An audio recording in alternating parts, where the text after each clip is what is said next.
Welcome to the Franchise Woman podcast, where passion and purpose collide, profits are made, and relationships forged. I'm Rebecca Monet, CEO and Chief Scientist at Zoracle Profiles, along with my co-host, community advocate, speaker, author, and entrepreneur, Tracy Kawa. Before we get into anything that has to do with our guest, and he's going to tell us a whole bunch of stuff, I want to make sure that you guys who have not already subscribed, you hit that button. So, to our special guest today is Rick Porter. Rick Porter is an entrepreneur, YouTuber, podcaster, and lifelong learner. He's also the president of Cinch I.T franchise. Rick loves fierce competition and facing overwhelming challenges. He accepts that as an entrepreneur, he may never be satisfied, but that doesn't mean that he won't search for it. Sometimes it is the chase, the daily progress, and the passion that makes it all worth it. Cinch I.T's mission is to build the most comprehensive network of successful franchise owners recruited from only the best finance, sales, marketing, project management professionals to provide outsourced management IT services targeted to small and medium-sized businesses. Last year, Cinch I.T created a charity challenge that I want Rick to talk about that helped raise money for an organization called Why Me and Sherry's House. They provide support for families dealing with childhood cancer. Rick, we're so excited you could join us today. Thank you for having me on. I'm excited to be here. This is going to be a great topic. I'm excited to talk to you both today. Awesome. Rick, hardly anyone says, when I grow up, I want to be in franchise. I'm assuming that it's the same with you. How did you get into franchise? Yeah, absolutely. It was never an intention from the very beginning. I actually I'd say I'd stumbled onto franchising. So, as a young guy in high school, graduating high school, trying to decide what I want to do with the rest of my life, had conversations with my parents, like I assume, so many do.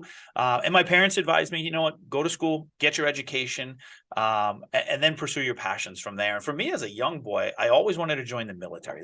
It was a calling that was constantly knocking at that door for me. And it was the only thing I knew I wanted to do. But I thought that was great advice from my parents. So I did that. I went to school, studied business in school, did work for an IT company for about 3 years, and then finally took up that calling. I took the leap and I joined the United States Army. I worked in the special operations community for several years, and then eventually got out. All right. And when I got out of the military, I transitioned back into civilian life. I had to ask myself, now what am I going to do with my life? Right. Now that I'm all grown up. And truly, I fell back on what I knew, which was technology and business. And I started my own technology company. That technology company grew over the years. And eventually we had clients in about 34 states across the US. And as our management team was sitting there, on a regular basis, talking about how to better serve our clients, one of the things we realized is, though in technology we can do most things remotely, there is a piece of our service that requires physical hands-on presence, right? Mm-hmm. And so we decided to look into a model that would allow us to have hands-on, boots on the ground service for our clients, whether that's installing new laptops for them or networks or simply troubleshooting a printer hands-on. And we looked at a bunch of different business models. One of them was franchising.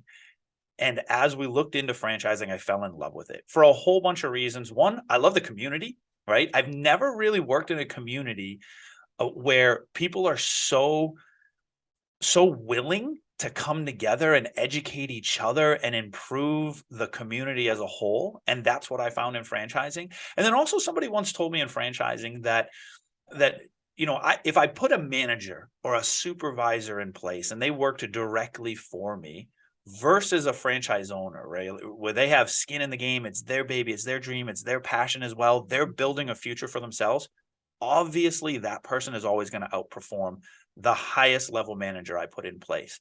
And I love that. Right. I love that sense of, quality that's going to be kept in the brand as we spread across the US, because I have business owners that are passionate about this, and they're building their future at the same time as we're building a brand. And so that's what brought me into franchising. What a fabulous story. I've been in franchising 30 years and I've had similar experience in terms of the community. It's just an incredible space to be in. But I want to backtrack just a little bit because you said the military was a passion that you had. What is it that was attractive to you about the military? Sure. I think it's a combination of a couple things. First and probably most honestly is I watched too many movies as a young kid, right? Hollywood made me do it. I loved, watching characters on TV and seeing their dedication and their patriotism. I love to see the job. You know what? I also love to see that they were, in my mind, they were fighting the good fight, right? They were fighting a good cause. They were protecting their country, their families. And that struck at probably my heartstrings a little bit. And the other piece for me is who, for me, it's always who's going to protect our country. And this might be my parental upbringing, right? How my parents brought me up. But, as I would sit back and think, who is going to protect our country? Mhm. And I know that it's a burden for so many, and I know it's a difficult thing to do. And I grew up a very athletic kid. And so I knew I had the physical ability to carry out the job. And I just thought, if it tugs at my heartstring, if I feel like I have an obligation and I should do it, and I certainly have the physical capabilities to do it, then I thought it was my duty to do it.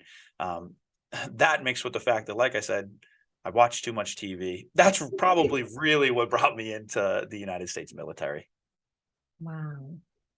Wow. I'm just wondering what your earliest memory, you as a kid sitting in front of a TV, like, what are you watching? Are you watching soldiers pushing themselves to the limit? Are you watching them running? Like, are you watching them, get drilled by a drill sergeant? Like, what was it? What was the scene that you think of? Honestly, goodness, it was probably everything. So if I go all the way back, and I'm definitely probably putting an age on myself, but I grew up watching, G.I. Joe, the cartoon, right?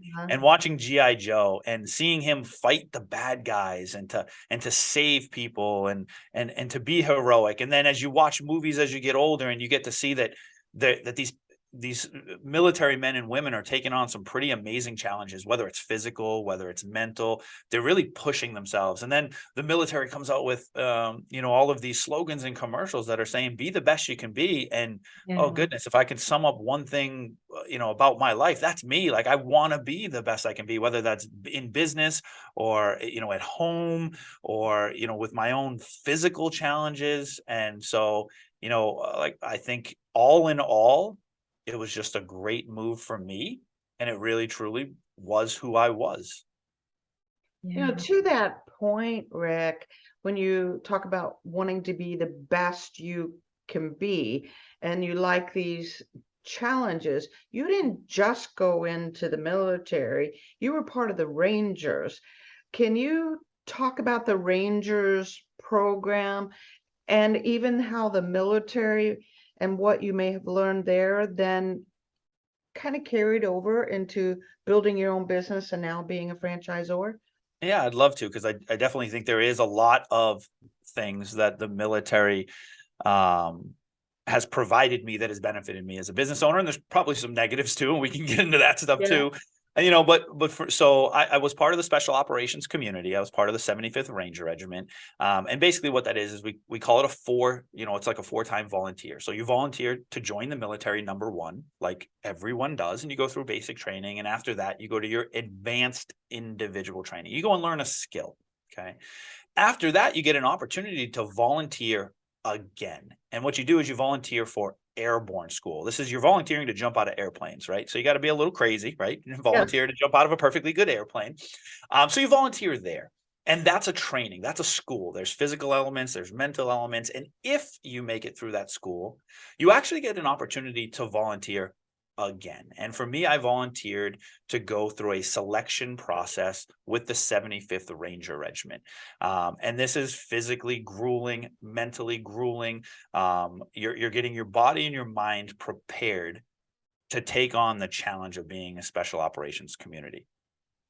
Once you are in, then you volunteer again to go through what's called Ranger School. Now, this is the Army's premier leadership training course. Okay. In this course, you put your body through tremendous physical, strenuous activities, but you also put your body in other situations, right? You go through things like sleep deprivation. You definitely experience tremendous hunger because you eat about once a day.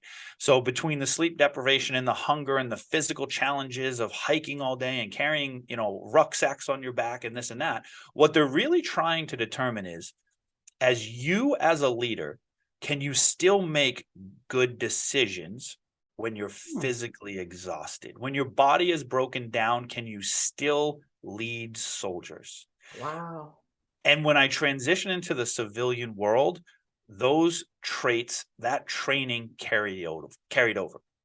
So now as a business owner, it's my responsibility and it's my job to lead others within Cinch I.T. And the conditions might not always be perfect, right? And because we have lives as well, right? I'm married, I have children, and maybe the children are up all night and I get very little sleep at night. Maybe I'm busy during the day and I don't get a chance to eat, right? All of these things still carry over. And at the end of the day, what you're really learning is to be a good leader to the best of your ability and to make good decisions, even when you're not perfectly prepared for it. So there's a lot of great things that carried over. For any military service member, whether you went to Ranger School or not, you also learn things like discipline, organization. I think those are things that the military instills in every military service member, and those definitely carry over. Not everything was good. Obviously, when I get out of the military, the military, is known for being very direct, right? We have a mission to accomplish. Nothing gets in the way. You go, go, go, go, go. Goodness, if they did a study on leadership, I'd be very curious to read that one. I'm sure they have done it, but the language isn't always the best, right? The tact that you take with people isn't always the best, but the mission comes first. And when I transition into the military, to the civilian side, and I'm now a business leader, I think a lot of that creeps in as well. I'm very go, go, go. I'm very, I want to grow and I want to get things done and I want to accomplish things. And if we come across an issue or a challenge, I just want to get through it. Let's figure out what it is. Let's accomplish it. Let's move on. But I'm also very direct with people. And I understand that that's a weakness of mine, right? I might not be the most, emotionally intelligent leader from time to time. Oh my gosh, that's funny.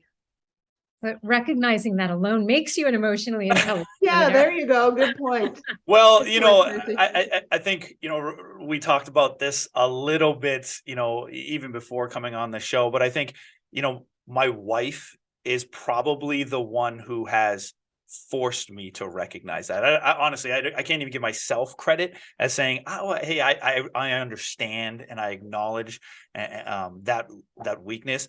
As you can imagine, that is a personality trait, right? That's not just me at work. That's not just how I am at work. That's how I am in life. And so when I go home, I'm the same way. And so my wife has been great. She's really the one that constantly reels me in and reminds me, that says, oh, time out.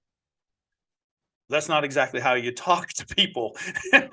That's not exactly right. We need to let's talk about this, right? Not just bark in order or something like that. And so she's been great to kind of remind me. And that really does help me, because when I do come to work and I am working with a great team that we have here, I'm constantly thinking of her in the back of my mind going, What would your wife do? I have a similar voice. My former husband was an incredible businessman. He passed 12 years ago, but I still hear his voice. What would Lou do in this situation? So sounds like she's been a mentor. There's two tracks here, and I want to go on both of them. One is in the military. this pushing yourself side and still having to make good decisions. And it reminded me, I had surgery a few months ago, and I have to tell you, after that, I had months where I couldn't make a decision. So everything was chaotic from the stress and everything that was going on. So I can imagine what, as a ranger, you and the rest of the guys were going through, and at the same time being taught to make wise decisions that's best for the team to execute on a mission. And as an entrepreneur, there are many stressors, and you're putting in many hours. And like you pointed out, you're missing meals because we're on a mission to build to build a business. I want to talk a little bit about this tact and diplomacy and empathy side of you. How do you think there's good and bad to that in business? We can clearly see it in the military, but this direct, chop, chop, get her done it, we're on a mission, we're executing side of you, but you have a team around you that are not military trained. What's the positive and negative of all that? Sure. And yeah, there absolutely is both positive and negative. So, on the positive side, we can get a lot accomplished in a very short period of time, right? And that's because we have a team, and some of that personality is probably spilled over, and some of that, go get 'em attitude and kind of push through, move the mountain, right? Attitude has probably carried over. And so we get a lot done, right? When we're direct, we just have a clear, concise, honest conversation about anything, really, whether it's an obstacle or it's something that we did really well. We can have an honest conversation about it, very direct, push through it, accomplish it, and continue on with the mission. The negative side is more the relationship side of things, right? In the military, it's not very often that someone pats you on the back and says, "Hey, attaboy, great job." Good Right? job. Yeah, it doesn't happen all that often. It's just that it's part of the culture. And so for me, I've developed into this person that doesn't necessarily need that. I don't need anybody to tell me great job or a pat on the back. And as a matter of fact, it's almost like odd and awkward when somebody does do that. When somebody says, "Hey, great job," it's like this awkward feeling of like, yeah, I'm just That's doing what I right. do, and thanks and thank you, and like you don't even know how to respond to it, right? But I understand that might not be normal, and that certainly might not be healthy, and that most people do need a pat on the back. They need to be told, "Good job, great job." They want to have their voice heard. They want to be part of a team and a decision and a brand and a business. And I do understand that, and I understand it's important. So on the negative side, that personality is something that I have to keep in check regularly, right? When I am working with the team, I have to remember, Rick, just because you don't need an attaboy doesn't mean other people don't. And my team is amazing. And so for me, I feel like I'd spend half my day saying, great job, you guys are amazing, attaboy, right? Because they are so good. And so it's just something I got to keep in mind, because I know that's a weakness I have, because it's not part of my personality. And I think a lot of that is learned from the military. And it can be bad if I go, my management style alone is never giving a great job and never giving an attaboy and never letting people have more input and things like that. Then I'm not going to get things accomplished. And more importantly, I'm not going to have good relationships with my people. They're not going to have good relationships with me, and they're not going to feel like they're part of building this brand together. Wow. Tracy, I'm really curious what your thoughts are, because you do a lot of leadership training in business, and it's interesting that it is different in the military, and there's this learning curve when you go in to business, that it is a little bit different. We have to get performance still, but the techniques are a little bit different. What are your thoughts on Rick's logic as he's made that, and what have you discovered out there? And Tracy, like I said, you got to warn me. Should I lay down on my couch right now? I'm really just so intrigued with your story in general. And, my mind was formulating a whole different question, which was, something that I want to ask you before I get to Rebecca's question. I just don't want to forget it. It's like, who do you like to surround yourself with? You sound like such a high achiever, right? Like, what do you look for when you're surrounding yourself with someone?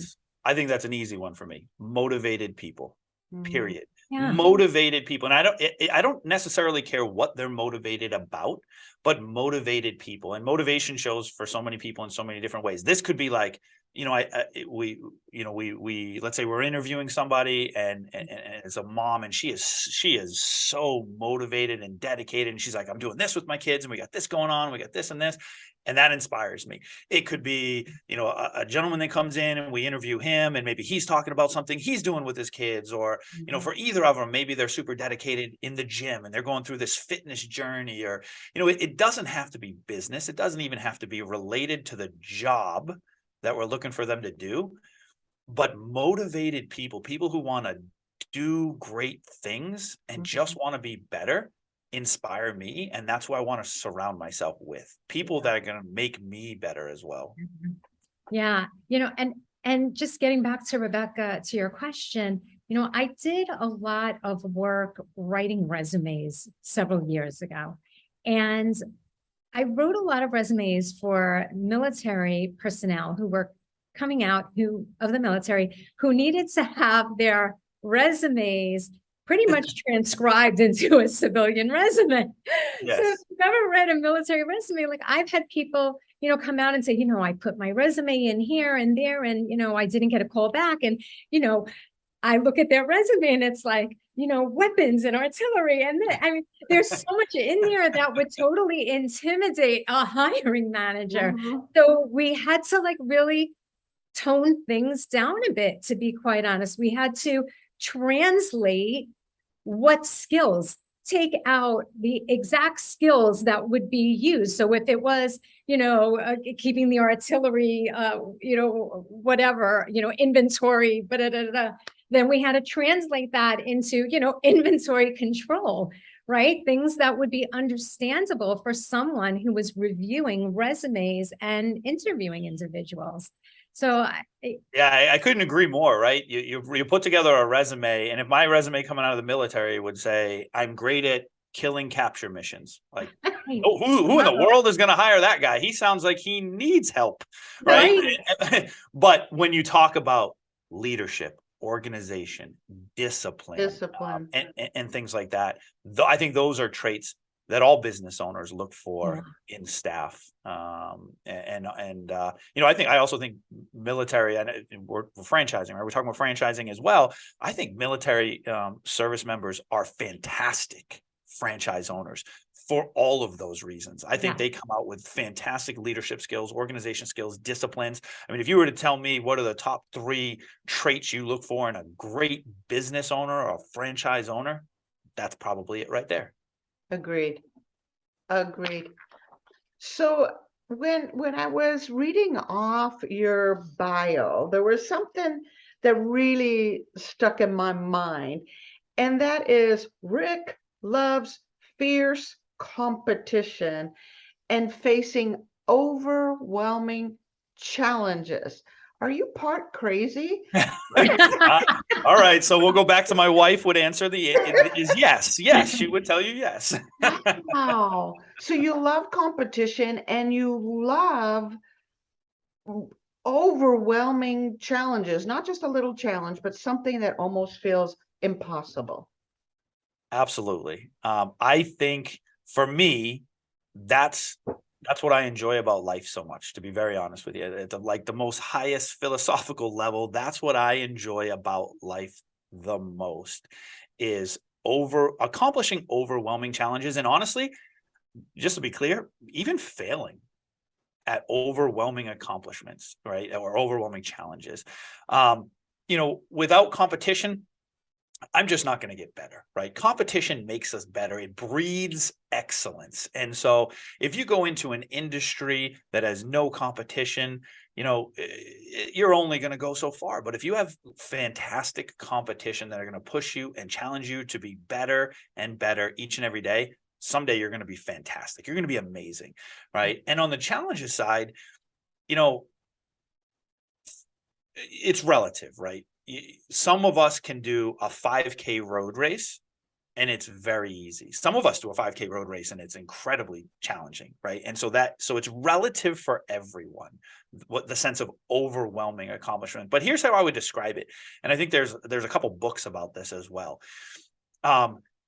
If you take on a challenge today, you sign up for a challenge, it doesn't matter what that challenge is.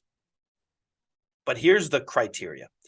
If you only have a 50% chance of accomplishing it, it's probably a fantastic opportunity.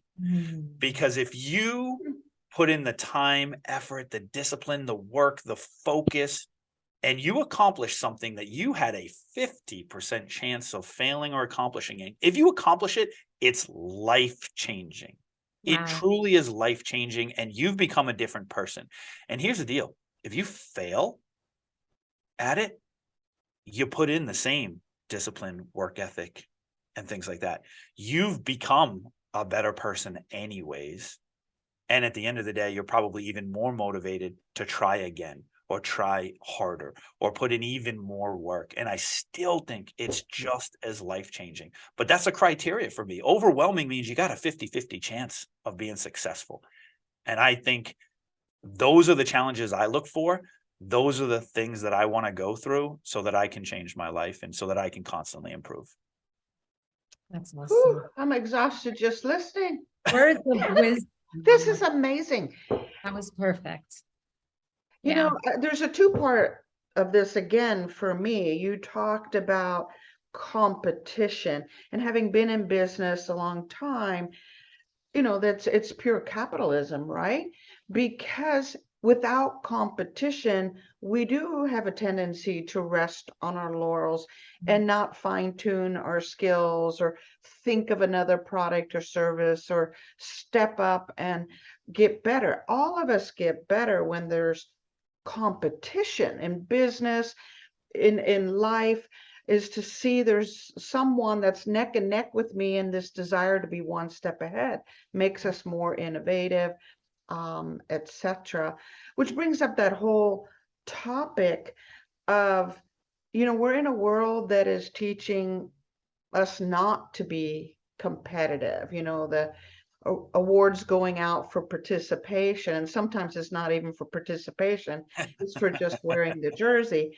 And I'm concerned about our next generations that really don't enjoy competition or know how to compete. What are your thoughts on that, Rick? Oh boy, I'm going to get myself into trouble here. Me too. Trust me, we stepped over the line here. Yeah, I think this is probably a very important topic for so many people on both sides of the argument, right? On both sides of the argument here. I told you I love competition. I love challenges. My kids, do a lot of things in their life, whether it's sports, things through school or whatnot, that challenge them, because I think they should also go through similar challenges, and they should find out what's required to succeed, right? I personally do believe that when you win something or accomplish something, there is a sense of pride and accomplishment that comes with that. And I think that if everyone gets a participation trophy, I think you take that away from somebody a little bit, right? If everybody got the trophy, there's not the same sense of pride necessarily. There's not the same sense of accomplishment because everyone got it. And just like I said, I have taken on challenges. So I did I'll share one with you. So in just this year, 2022, I took on a challenge of doing a 50-mile ultra marathon in the mountains of Vermont. I was going to run 50 miles straight through the mountains of Vermont. And I'm the first one to tell you that I failed. I did 36 miles and my legs cramped up so bad, and it was already getting dark. And I stopped at 36 miles. I said, I don't think I can continue on, and not be in ridiculous amounts of pain. And I don't even think I'll still hit the time hack that we needed to finish. And I didn't accomplish it. It was my first ultra marathon I had ever done. And I took on the challenge, and I thought I had a 50-50 chance. It met my qualifications, right? And I didn't. I finished at 36 miles. I did not get a trophy. I did not get a medal. I walked away with that saying, you know what? I trained a lot for it, and I thought I was prepared for it, but I failed. Now I am significantly more fit than I was a couple months ago prior to training for this. So I am such a better person physically and mentally. I learned so much in my research and by experimenting. And I learned a lot of what I need to do to accomplish it next time, right? My nutrition needed to be better. I needed to have a better nutrition plan. I needed to mentally be prepared to execute that that plan, right? That when my body gets physically tired and I cramp up, and my stomach is upset, I still got to find ways to get calories in, right? So I learned a lot so that I can attempt it again and hopefully accomplish it next time. And so I think you have to be able to fail at certain things. And I agree with you, Rebecca, that, do we give our youth enough opportunity to fail at something so that they can learn from it? And more importantly, when they do finally accomplish it, they have this overwhelming sense of pride that they did it. And that does scare me a little bit. And I want to make sure that I continue to fail at things, and that my own children have the opportunity to fail at things. Well, thank you for sharing that story. Just when I was thinking you were the bionic man. Nope, not at all. He failed at a little something, which was tremendous, that most people wouldn't even attempt, but okay. So speaking about physical fitness and speaking about youth, I understand that you personally tie those two together for a tremendous cause. Can you tell us about that? Yeah, absolutely. So a couple years ago, just after coming out of, the kind of the median of the pandemic, we decided to host our first ever charity event. Cinch I.T has always participated in charity events, whether that is through sponsorship or time, money, things like that. But we've never really hosted our own event that we created from scratch. And in 2021, we decided to do that for the first time. And we tried to do that because we were introduced to an amazing cause. It's an organization called Why Me and Sherry's House. They became a client of ours, okay? And what they do is they provide support to families that are experiencing childhood cancer. And it's emotional support, it's financial support, it's resources, it's so many different ways that they're helping these families. So when they became a client, we started to learn as much as we could about their business, right? Yeah. One, because that's how we support them on the technology side. Mm-hmm. And one of the things we found out was that they are not a state-run or government affiliated organization. They're a private organization that raises money individually. Bless you. Bless you. And so they really rely on donations and fundraising in order to carry out their mission. And during the pandemic, they weren't able to do that because most of their fundraising is in-person efforts, and all of that went away. And so we saw the organization that was trying to provide so much support for such a worthy cause struggle. And so we said, we want to help. And so we started to plan what's called a 100-mile Ruck March. Okay. It's a military-inspired charity event where athletes will put 25 pounds on their back with a backpack or a rucksack, right? You'll put your tent, food, water, clothing, everything you need to survive outdoors for 4 days into a backpack. That backpack typically weighs about 40 pounds. Wow. and you will hike 25 miles a day for 4 days straight, totaling of 100 miles. Every night, so here's how the course works. We started at the organization itself, Why Me Sherry's House. That's where the starting line is. And we hike 25 miles through roads, trails, mountains, through rivers, a little bit of everything for 25 miles. And we end at a local farm/brewery. And you set up camp, cook your own food, and you camp out there, sleep on the ground.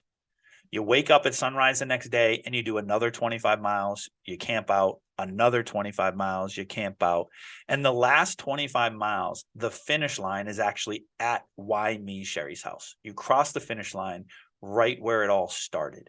And it's all to raise money for this organization. So the athletes ask people to donate and to sponsor their 100-mile trek. And it is a grueling event. It is challenging. For some, 50-50 might be good odds at accomplishing it. And it's a life-changing event for the athletes that go through it. But it's, our hope is that it's also life-changing for many of the people that need the resources at Why Me Sherry's House. And so we did it. This is our second year. We just had our second event, our second 100-mile Ruck March this July. And this year we raised over $142,000. Wowza, that's incredible. I'm just imagining, a fit me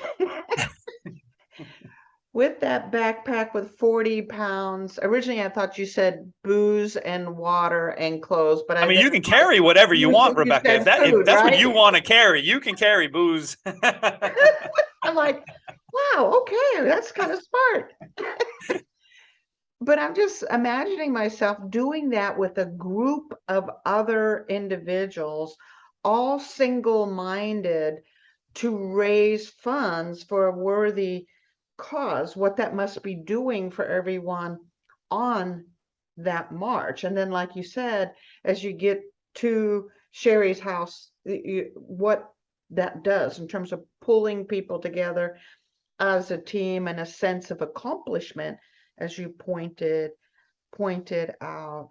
So tell us, do you have a story for us of individuals who crossed that line, or individuals that put in the effort and didn't quite hit that 50-50, right? They had to step out, but they still felt accomplished?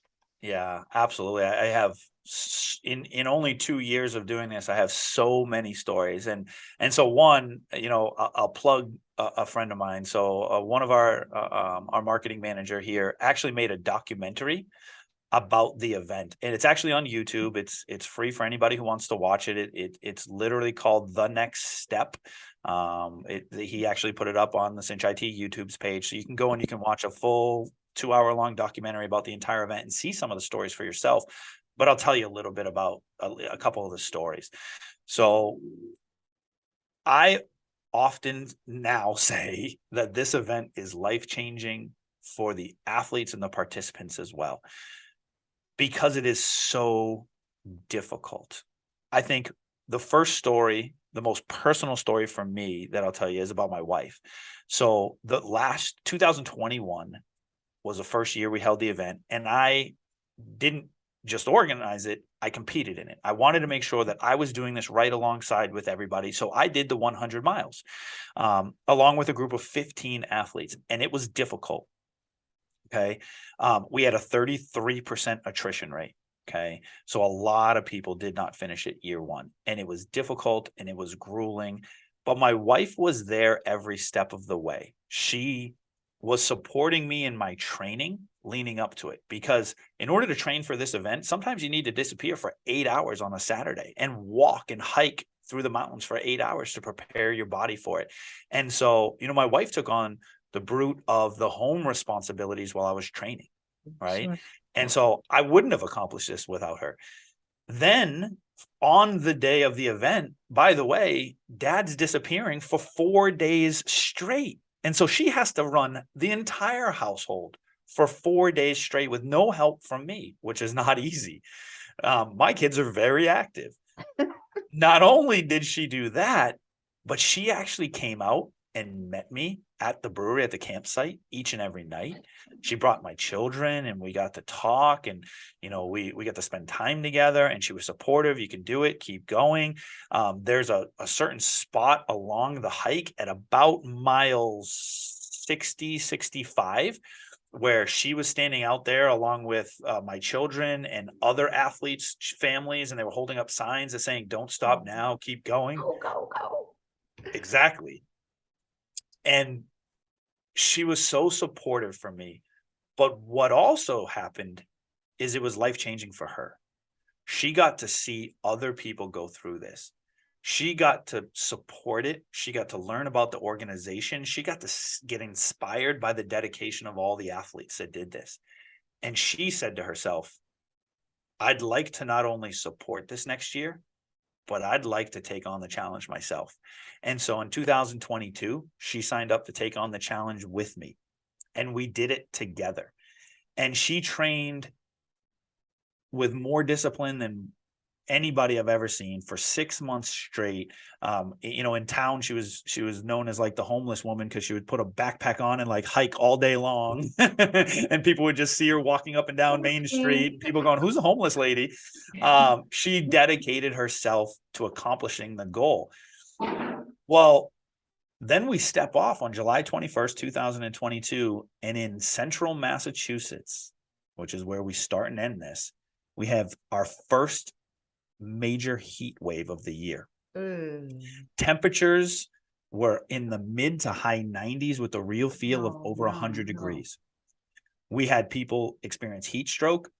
We had nurses giving IVs to athletes. We had athletes that were hospitalized. Everybody formed blisters. They cramped up. And my wife was no exception. She formed blisters. She cramped up. She had to endure a significant amount of pain, but she kept going each and every day. And when she crossed the finish line, she teared up. She teared up at her accomplishment, and it changed her.